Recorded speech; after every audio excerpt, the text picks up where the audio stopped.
Padre, te damos gracias en esta noche por tu palabra, por este tiempo, Señor. Te pedimos, Espíritu Santo, que seas tú hablando y ministrando a nuestro corazón, a nuestra vida, Señor, que la palabra traiga vida a nuestro corazón, a nuestra mente, a nuestras emociones, y podamos entender, comprender tu propósito, Señor. Que la vida de tu Espíritu opere en nosotros más y más, Señor, en el nombre de Cristo Jesús. Amén. Amén. Bueno, resulta que voy a empezar con una historia y vamos a ir avanzando en lo que quiero compartirles hoy. Mi nietecito está estudiando en un jardín que les enseñaban muchas cositas y le han enseñado a sembrar y a cultivar y a cosechar. Entonces a veces aparecía aquí con naranjas, con mangos que recogían de allá, y pues era feliz trayendo. Y cuando hay una semilla por ahí, sobre todo la de aguacate, abuelito, venga, la sembramos. Entonces yo le decía, no, dejémosla en agua para que coja raíz. Cuando coja raíz, pues le cuento que sembramos, yo creo que unas 10 pepitas de aguacate. Sembramos aguacate y es ahí mismo que la semillita y la sembramos en agua. Y pasaban los días, y pasaban los días, y pasaban los días, y no le pasaba nada a esa pepa. No le pasaba nada, porque yo he sembrado papitas y le sale la raíz y la matica y darle arbolito. Es más, en Medellín hice eso y ya dejé sembrada al frente de la casa de un pastor amigo, dejé sembrado ahí el arbolito. Allá está la matica de aguacate. Y yo no entendía por qué esa matica, esas pepas no echaban raíz. Y entonces me puse a pensar hasta que caí en cuenta que un cuñado decía, de tal aguacate, eso no da, esa semilla es injerta, eso no da fruto. Entonces entendí, claro, estos son aguacates injertos, no sirven para nada. Esas semillas son basura, o sea, no sirven para nada. ¿Sí? Entonces, pues, muy rico el aguacate, pero muy triste la semilla. ¿Sí? Resulta que muchos sabemos que ahorita hay las semillas famosas, semillas transgénicas. ¿Sí? Hay una empresa en Estados Unidos, una multinacional que se llama la Monsanto, y entonces ellos han cogido y han hecho un trabajo genético en las semillas, de tal forma que las semillas producen, las semillas que ellos venden producen, y esas semillas, pues lógico, producen el fruto y sale la semilla, pero esa semilla no sirve para nada, es basura, está muerta. ¿Sí? Entonces usted ve esos frutos. Yo les compartí el otro día que estuve en Estados Unidos y me dijeron que si quería sandía, yo, porque me gusta la sandía, y le dije, ay, qué bueno, cuando me pasan una sandía sin una sola pepa, y me dio tristeza, porque terrible, o sea, sí, muy bueno el fruto para comerlo, pero es un fruto creo que está insano, porque no tiene toda la genética que debe traer la misma fruta para nuestro alimento, ¿sí? Porque el Señor creó todos los árboles del campo, dice que tengan semilla, que produzcan semilla, que den fruto, ¿sí? Entonces, hay muchas semillas, por ejemplo, la famosa, el frijol blanquito ese que es Blanquillo. No, el otro, la soya. La soya. Casi toda la soya es pura transgénica. O sea, usted compra soya y es transgénica, y la soya que venden ya en polvo es transgénica. O sea, ahora el arroz también, hay mucho arroz que es transgénico. Aquí en Colombia, yo he sido hace unos años que el Inca mandó quemar un poco de semilla de arroz, que ese arroz está contaminado, que era mentira, simplemente destruyeron toda la semilla, porque los campesinos, hay una ley que el que tenga semilla se puede ir para la cárcel. ¿Por qué? Porque se pretende, eso es lo que estoy viendo, solamente alguien que maneje la semilla, y el que maneje la semilla maneja el poder, que todo el mundo tiene que comprar la semilla porque no tiene que cosechar. Eso en Estados Unidos es una locura, y está entrando a todos los países esa situación. Lo tremendo, y para qué les comparto esto, tremendo, porque vamos a hablar acerca del nuevo nacimiento, ¿sí? Y resulta que a nivel espiritual también hay gente transgénica, no transexual, no, sino transgénica. ¿Qué quiere decir? Que está ahí la semillita, pero que no da fruto, no nace, ¿sí? Y está allí chupando agua y toda la cosa, pero esa semilla está muerta, no da el fruto. Y sí tiene que ver algo muy importante, porque en el libro de Génesis Cuando Dios habló a Adán y Eva, les dijo, mire, de todo fruto podrán comer menos del fruto del conocimiento del bien y del mal, porque ciertamente el día que coman de ese fruto, van a ser semillas sin fruto. Van a morir, ¿sí? Van a morir espiritualmente. O sea, la genética espiritual de Dios, de vida eterna y de vida espiritual, se va a acabar si ustedes deciden desobedecer, ¿sí? Entonces yo creo que ahí empezó la Monsanto a trabajar a nivel espiritual en los seres humanos. El hombre pecó y su genética espiritual perdió, ¿sí? Se murió espiritualmente. O sea, primero dice que murió espiritualmente, y al morir espiritualmente quiere decir que se separó de Dios, que ya no tenía la genética de Dios, por lo tanto no era acorde a lo que era, como estamos colocando el ejemplo. Es una semilla, y esto es una semilla, la siembra y está muerta, no le da, porque la única que sirve es la principal que dieron allí, pero es una semilla que no tiene vida y que no puede generar vida, está muerta. Entonces, a nivel espiritual, el ser humano murió espiritualmente de tal forma que no podía transmitir vida espiritual a la demás raza humana. Por eso la decadencia del hombre fue así. Y vemos desde Génesis hasta el libro hasta la historia de Noé, que uno lee allí, son 8 capítulos, 9 capítulos, y usted dice, no, pues tan cortico, eso fue que nació el uno, y resulta que desde la creación hasta Noé son 1500 y pico de años, un poco de años. Y dice allí, cuando está en la época de Noé, dice, y se arrepintió Dios de haber creado al hombre, porque toda la naturaleza y el pensamiento del hombre es continuamente el mal. O sea, no había nadie que pensara hacer el bien. ¿Por qué? Porque esa naturaleza caída, sin semilla, sin genética de Dios, estaba totalmente echada para el mal. No había razón, absolutamente de nada, ¿sí? Entonces Dios decide destruir la raza humana. Pero dice, pero Noé, dice, allí vi una semilla que tenía algo de la genética de Dios, ¿sí? Entonces Noé halló gracia delante de Dios, y Noé y su familia se salvaron, ¿sí? Es la historia que conocemos, que es una historia real, ¿cierto? Porque nos lo habla la arqueología y nos habla muchas cosas que vemos que es real. La ciencia lo transmite. Porque es importante creer en la palabra, porque la palabra de Dios es real. Y los hechos, la geografía, la historia, la arqueología y una cantidad de ciencias demuestran que la palabra de Dios es verdad, ¿sí? Entonces, por eso tenemos que creer en ella. No solamente por fe, sino porque hay hechos que lo demuestran realmente. Y entonces, pasa el tiempo y sigue allí, hay una línea que llamamos la línea mesiánica, la descendencia que llega hasta Jesús, que son como los que tienen esa genética, allí guardada esa genética, hasta que vienen los tiempos de Jesús, ¿sí? Que el Señor Jesús viene nuevamente con toda la genética y la vida de Dios a traer vida al mundo. O sea, las semillas que han venido es unas semillas que no están vivas, ¿sí? Que no pueden producir un fruto espiritual, pero a través de Jesucristo nuevamente viene, ¿sí? Ese nuevo nacer, ese nuevo revivir de la naturaleza del ser humano espiritual, ¿sí? Donde la genética de Dios, del Padre, viene a través de Jesucristo, donde nosotros podemos recibirla y empezarla a vivir y a multiplicar. ¿Me están entendiendo?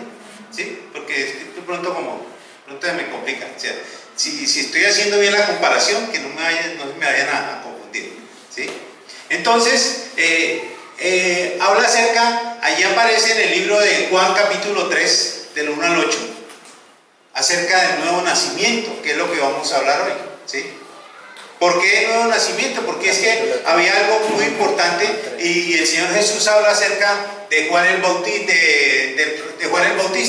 y dice, mire, de los nacidos de mujer, y está hablando un antes y un después, está colocando un límite, dice, de los nacidos de mujer, no ha habido otro mayor que Juan el Bautista, ¿sí? O sea, dice, de los profetas y de la gente que nació de Juan el Bautista para atrás, el mayor de todos es Juan el Bautista. Pero de Juan el Bautista para acá, el más pequeño del reino, el más pequeño desde Jesús para acá de nosotros, es mayor que Juan el Bautista. O sea, es una connotación impresionante. Si vemos, Juan el Bautista fue un hombre llamado Juan el Bautista, era tremendo, y el Señor Jesús lo reprende y dice que es el mayor, el más grande hombre de la historia y para atrás, Juan el Bautista. Dice, pero el más pequeño de ahí para adelante es mayor que ese hombre que es mayor de ahí para atrás. ¿Sí? Hay un rompimiento, un antes y un después. ¿Qué quiere decir eso? Que los de antes para allá no tenían esa connotación ni esa genética espiritual de Dios, de la nueva vida, de esa semilla que produce vida espiritual.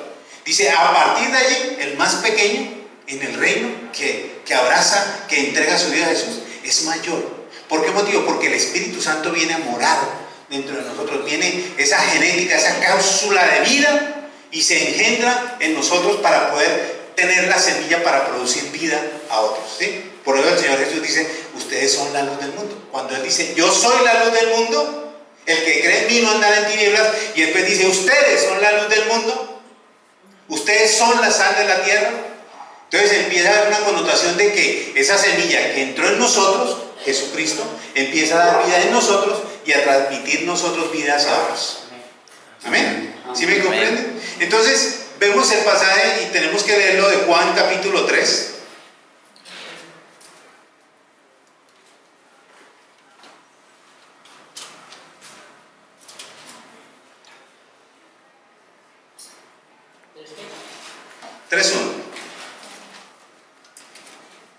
Y allí Jesús está hablando con un doctor de la ley, un principal, dice, entre los judíos, Nicodemo. O sea, era un hombre letrado, un hombre que sabía la Biblia no sabía el Antiguo Testamento, sabía todas las cosas, y Jesús empieza a hablarle precisamente de este asunto. Y le dice, había un hombre de los fariseos que llamaba Nicodemo, un principal entre los judíos. Este vino a Jesús de noche y le dijo, Rabí, sabemos que has venido de Dios como maestro, porque nadie puede hacer estas señales que tú haces si no está Dios con él. Respondiendo Jesús le dijo, de cierto te digo, que el que no naciera de nuevo no puede ver el reino de Dios. ¿Sí? Nicodemo vino con otro asunto, simplemente vino a reconocerle, mire, tú eres Dios porque tú haces señales y si Dios no está contigo no vendrías de Dios. Pero Jesús le sale con otra cosa bien interesante, dice, de cierto te digo. En el hebreo, cuando hay una repetición, es una afirmación total, ¿sí? Es un sí verdadero. De cierto te digo, que el que no naciere de nuevo no puede ver el reino de Dios. ¿Qué quiere decir? Que si no se nace, no se puede entender, no se puede comprender, no se puede vivir el reino de los cielos. Porque el reino de los cielos es espiritual, es sobrenatural, ¿sí? Y no se puede entender si no es de una forma espiritual y sobrenatural. Por eso es que algunos que nos dicen que somos locos, porque las cosas del espíritu no se pueden entender con la mente y el razonamiento, se entienden por fe y en lo sobrenatural. Para poderlo entender tenemos que entrar en esa dimensión, ¿cierto? Es como un sordomudo, no puede entender la dimensión nuestra. Un ciego no puede entender la dimensión nuestra. A un ciego le dicen, mire, esta es una piña. Es más, el ciego le han mostrado la piña, virtualmente, digamos, la han tocado y llega a ver. Y le dicen, ¿cuál es la piña? No entiende cuál es la piña, ¿sí? Porque nunca la había visto. Entonces, para poder entender esa revelación sobrenatural y espiritual de Dios, tenemos que haber nacido de nuevo, ¿sí? Y entonces eso es lo que le dice Jesús a Nicodemo. Tienes, para poder, el que no naciera de nuevo no puede ver el reino de Dios. Nicodemo le dijo, ¿cómo puede un hombre nacer siendo viejo? ¿Puede acaso entrar por segunda vez en el vientre de su madre y nacer? O sea, le contestó de una manera natural. ¿Cómo así? O sea, yo tengo que volverme, si yo soy un anciano, tengo que volver a entrar al vientre de mi mamá para volver a nacer. O sea, él le habló de una manera lógica, porque no entendía lo que era ilógico, lo sobrenatural. Y el Señor le dice, de cierto te digo, que el que no naciere de agua y del Espíritu no puede entrar en el reino de Dios. Lo que es nacido de la carne, carne es, y lo que es nacido del Espíritu, Espíritu es. No te maravilles de que te dije, os es necesario nacer de nuevo. El viento sopla donde quiere y oye su sonido, mas ni sabe de dónde viene ni a dónde va. Así es todo aquel que es nacido del Espíritu. Entonces le da la connotación real. ¿Qué es nacer de nuevo? Tiene que nacer del agua y del Espíritu. ¿Y cómo puede hacerse esto? ¿Sí? ¿Y cómo puede hacerse esto? Dice, hay que nacer del agua y del Espíritu. En el libro de Juan,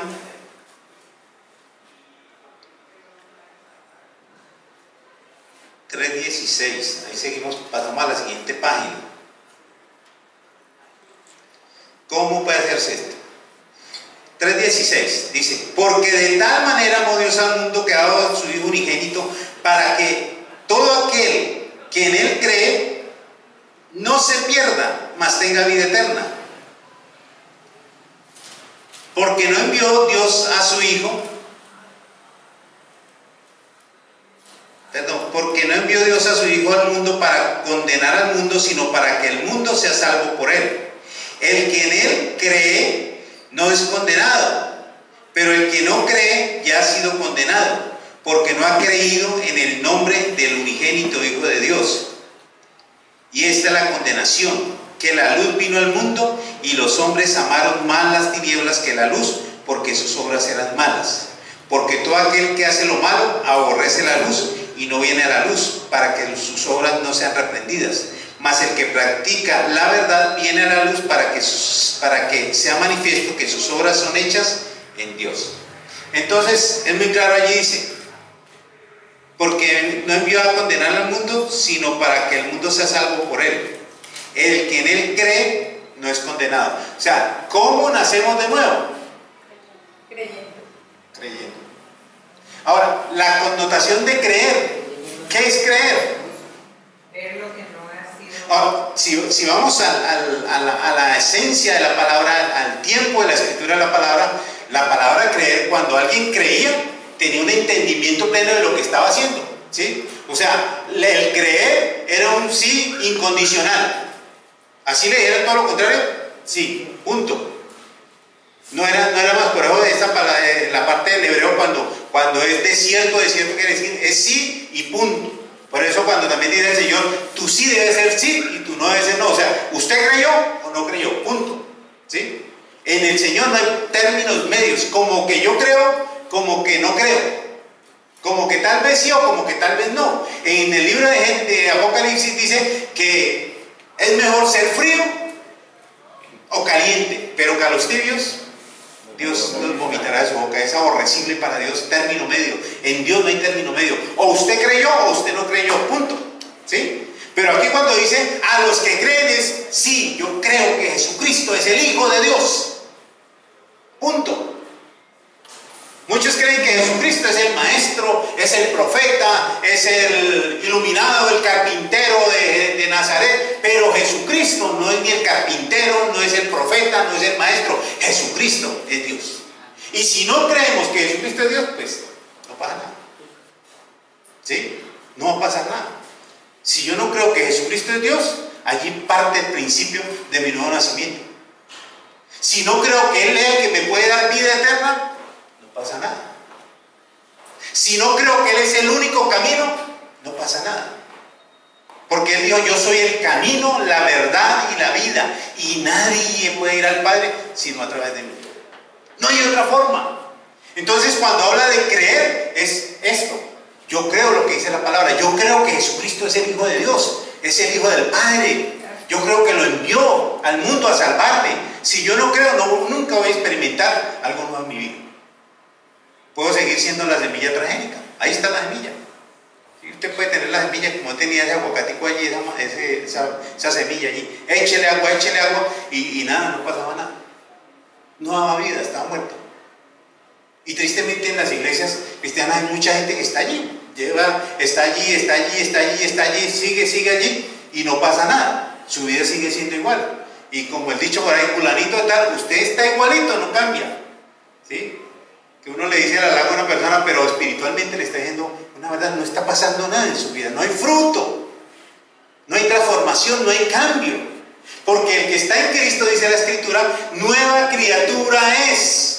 Las cosas viejas pasaron. Quiere decir que el que está en Cristo, su genética de ser semilla transgénica se transformó a ser una semilla con genética de su naturaleza que va a producir vida. El que está en Cristo, nueva criatura es. Las cosas viejas pasaron, aquí todas son hechas nuevas. O sea, lo que usted era antes, que no tenía vida, que era practicante del pecado, Porque sin Cristo somos practicantes del pecado, vivimos en el pecado, no nos importa el pecado, estamos allí, repetimos, no importa, todo el mundo lo hace, eso está bien, ¿sí?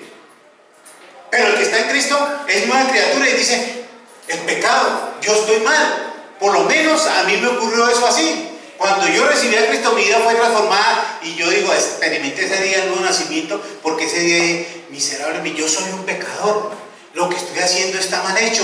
Sentí una cuestión en mi corazón de que yo era un pecador, que lo que yo estaba haciendo era pecado y que no podía seguir haciendo lo mismo. Era algo tajante totalmente. Mi vida fue transformada de una vez. Y a partir de allí empezó una nueva vida. O sea, yo puedo decir, hubo un fruto en mi vida, fui transformado por el poder de Jesús. Y eso es lo que todo cristiano, todo hijo de Dios tiene que experimentar. Allí en el libro de Juan, primera de Juan 5:19, dice que el mundo está bajo el maligno. Bajo el maligno. Entonces tenemos que volver otra vez allí a Génesis.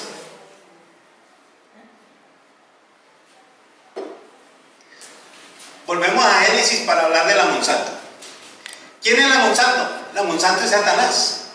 Porque él se encargó de que esa semilla que había muerto, se encargó de replicarla y de multiplicarla, ¿sí? Para su provecho.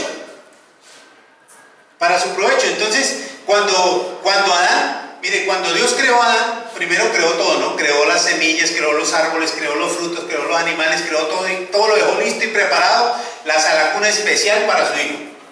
Y cuando lo creó, le dio potestad y autoridad sobre todo lo que Dios había creado. Mire, creced, multiplicaos, henchid la tierra y sojuzgarla. Todo, mi hijo, esta es mi herencia para usted, para que usted gobierne esto que yo estoy cuidando. Esta es mi herencia.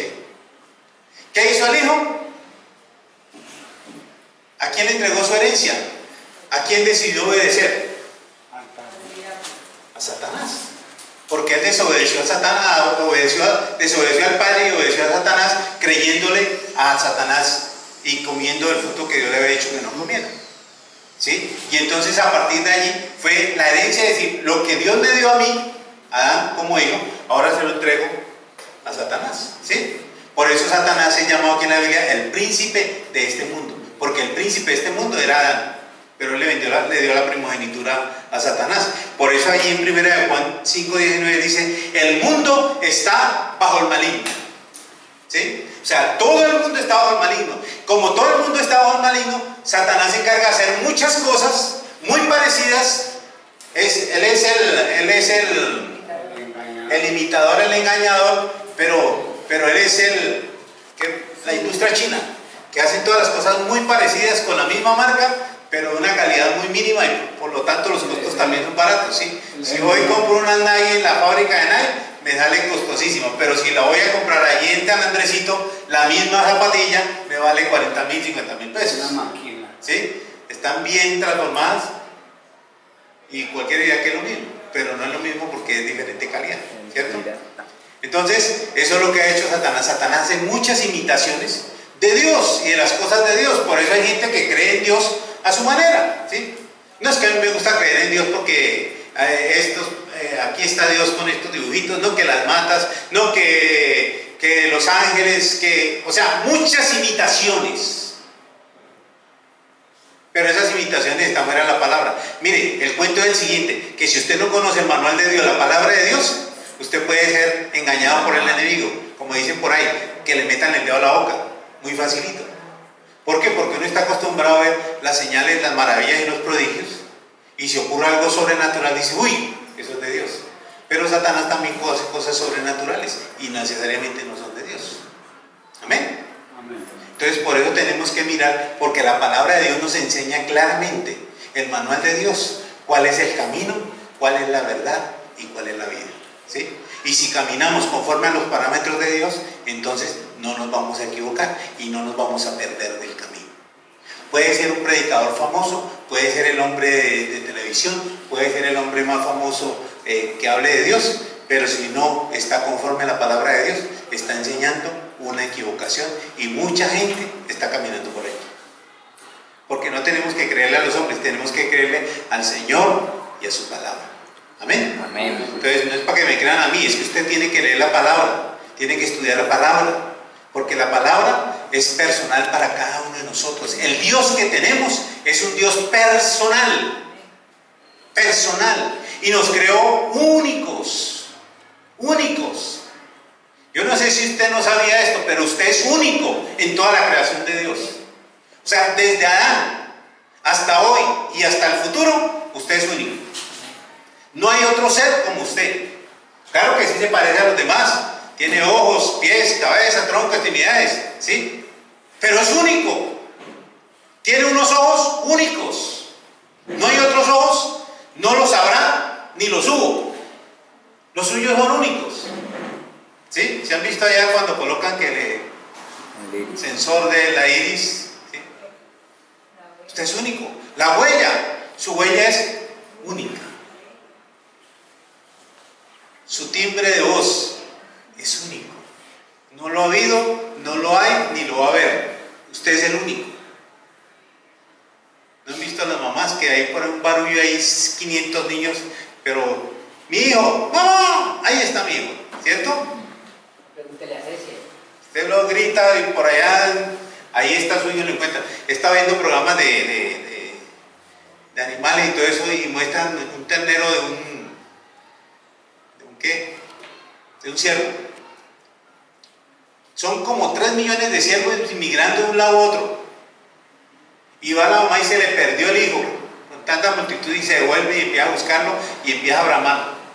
Y el hijo empieza a bramar y lo encuentra en esa multitud. Lo mismo con aves, con pájaros, lo mismo. Mire, es una exclusividad tan impresionante lo que Dios hizo. Somos únicos. Y una vez me puse a ver, no había quedado en cuenta, pero puse a ver en un supermercado, me puse a ver las papas. Y dije, nunca va a haber una papa igual a otra. Es tanta, es infinito la cantidad de situaciones que una papa nunca va a ser igual a otra papa. O sea, la exclusividad de Dios es impresionante. Esa personalidad de Dios con cada cosa de su creación. Cada uno somos exclusivos. Por eso nuestra relación es exclusiva con Dios, no es una relación familiar. No es que mi papá y mi mamá, ellos son cristianos, yo también. No, si usted no se relaciona con Dios personalmente, usted está en la olla, está perdida. Mis hijos tenían que aprender a relacionarse con Dios, tenían que tener un encuentro con Dios personal. Porque mi salvación, si ellos no caminaban con Dios, se perdían. Pero ¿qué hicimos con Olga? Los formamos, los preparamos, les enseñamos desde niños, siempre los trabajamos para que ellos caminaran y le creyeran, oraran personalmente, todo con el Señor. Todo, ellos saben todo. ¿Qué pasó? Tuvieron un día un encuentro con Dios.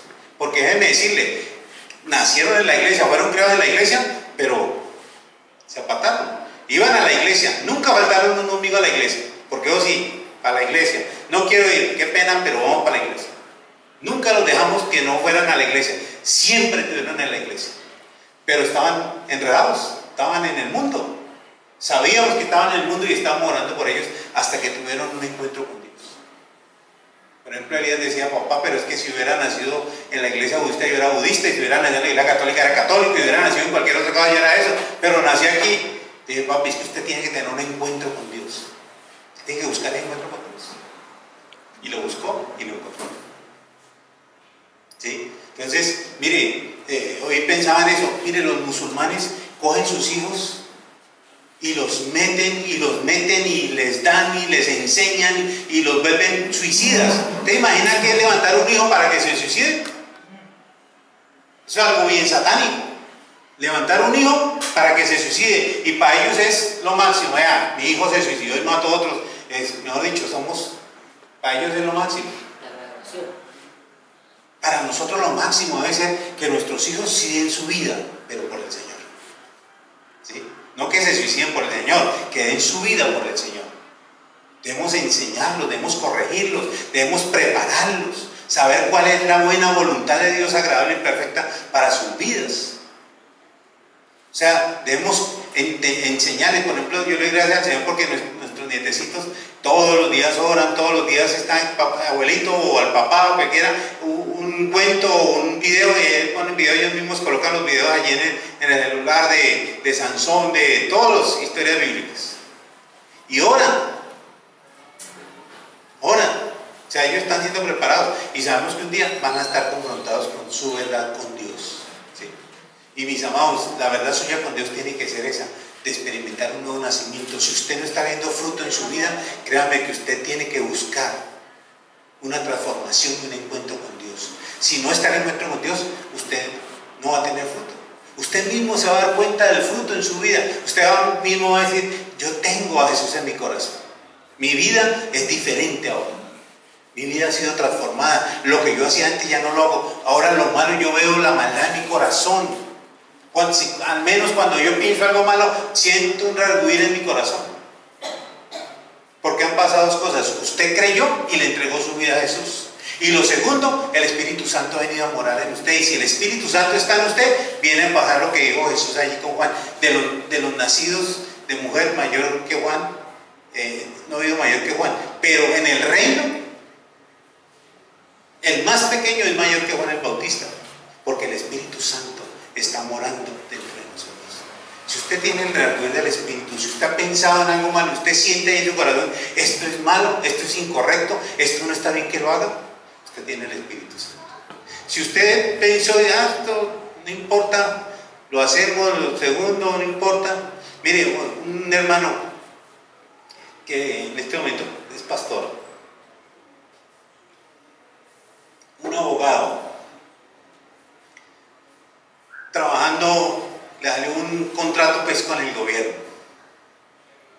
en la empresa que estaba. Y entonces le dijeron, listo, hay que ver este contrato. Y entonces dijo, bueno.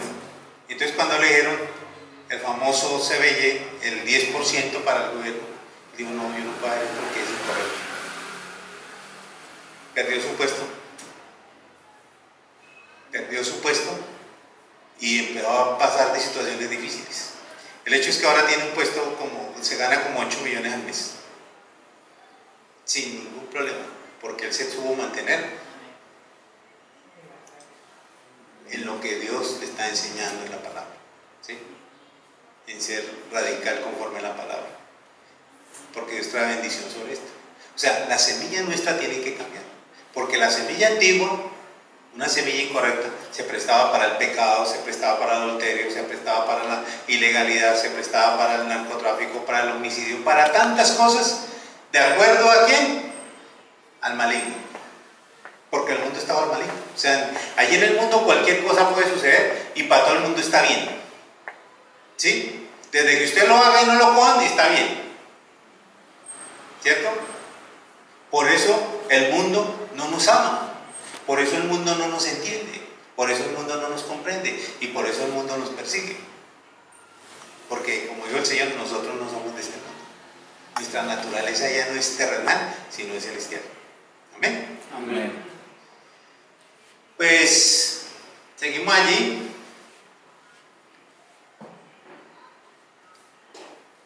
El creer. Encontré en el diccionario que dice lo siguiente. O sea, la clave dice así: considerar una cosa como verdadera o segura, o pensar que existe sin tener pruebas de su certeza, conocimiento directo o conocimiento directo de la misma. O sea, creer aunque usted no lo vea. Hebreos 11:1 dice, fe es la certeza de lo que se espera, la convicción de lo que no se ve. Creer en el Señor, de pronto usted no lo ha visto, algunos lo han visto, no sé si aquí habrá alguno que lo ha visto, algunos lo hemos oído, ¿sí? Yo he oído al Señor, he oído su voz, hemos sentido su presencia, ¿sí? Pero dice que fe es la certeza de lo que se espera, la convicción de lo que no se ve, o sea, caminar con algo que yo no veo, pero que creo, ¿sí? Y algunos colocan el ejemplo y dicen, mire, usted no ve el aire, pero lo siente, y si no estuviera al aire estaría muerto, ¿cierto? Pero con el Señor es igual, no lo vemos, pero Él está allí. Ahí está su presencia. Ahí está cada día, en cada momento, en cada pensamiento, en cada sentir. Pero los que no tienen al Señor no lo entienden, no pueden dar fruto, no lo comprenden. Pero los que tenemos sí damos fruto, sí lo entendemos, sí hay arrepentimiento, sí hay convicción, sí hay un creer, sí hay un deseo de buscarlo, de conocerlo, de inquirir en la palabra, de orar, de buscar su presencia, de buscar más cambios en nuestra vida, de mejorar la vida espiritual, de ser santos cada día más y más, porque Él está allí en nosotros. Si no estás en ese sentir, pues necesitamos buscar la presencia. Señor, yo necesito, lo que dijo el pastor, yo necesito conocerte verdaderamente, que tú te reveles a mi corazón, porque yo no voy a seguir así más. No puedo seguir con una doble vida, que voy a la iglesia y afuera soy otra persona. Tiene que haber un fruto en mi vida, un fruto sobrenatural, que yo mismo veo y que todo el mundo va a decir: fulanito, ¿usted cómo ha cambiado? ¿O usted qué tiene? ¿Qué se hizo que se ve diferente? ¿Sí? El solo hecho de recibir a Jesús, usted ya le alumbra la luz, alumbra, resplandece. Algo pasa en su vida, en su forma de ser, en su forma de hablar, en su forma de pensar. Hay una diferencia total. Lo que le pasó a Pedro. Pedro trató de negar al Señor y no pudo. Dijeron: usted de ellos, es más, usted habla como ellos, usted se expresa como ellos. Hay algo diferente, nos hace diferentes del mundo. Estamos en el mundo, pero no somos del mundo. Amén. Amén. Entonces tenemos que buscar eso. Si usted no lo tiene, hay que buscarlo. Y si lo tenemos, tenemos que buscar cada día más ser santos. Más la obra del Espíritu Santo. Espíritu Santo obra, quebranta, rompe. Mira la envidia que levanta en mi vida, porque el Espíritu Santo va a mostrarte todo lo que es incorrecto y lo que hay que cambiar. Como el arbolito que tenemos cuando sembramos. Bueno, nosotros no sembramos, pero digamos que sembramos. Pero en el campo, cuando se siembra, hay que limpiar la maleza, hay que pulir, hay que sembrar, hay que quitar. ¿Para qué? Para que el fruto sea mejor. Y ahí está la parábola de la vid, Juan capítulo 15. Yo soy la vid verdadera y ustedes son las ramas. Toda rama que no da fruto es cortada, pero la que da fruto hay que limpiarla para que dé un mejor fruto. Y así tenemos que ser limpiados. Señor, límpiame. Mire que aún se mueven los celos, la envidia, se mueve la lujuria, se mueve tantas cosas que se mueven en cada uno de nosotros, porque viene a naturaleza caída y tenemos que ir en santidad cada día más. La avaricia, la mentira, el engaño, bueno, de todo lo que se mueve allí. La iglesia es un hospital donde venimos los enfermos a ser limpiados, a ser sanados. Esa es la realidad. Aquí no hay gente, no, yo soy santo pero voy a la iglesia. No, aquí venimos a ser restaurados por el Señor. Esa es la bendición. Pero si ya le conocemos, si hay un nacimiento, si hemos experimentado esto en nuestras vidas, ¿qué tenemos que hacer? Buscar, relacionarnos con Él y relacionarnos con su cuerpo, con la iglesia, con el cuerpo de Cristo, para nutrirnos, para fortalecernos, para avanzar, para crecer, para madurar. Esa es la esencia, eso es lo importante. Amén. Amén. Y amén. Entonces, vamos a orarle al Señor.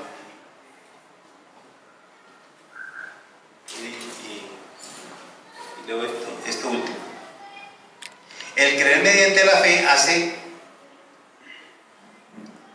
El creer mediante la fe, hago lo que Él me dice, así no lo entienda. Esto produce vida, empezando por creer en Él y por creer en Él a través del amor.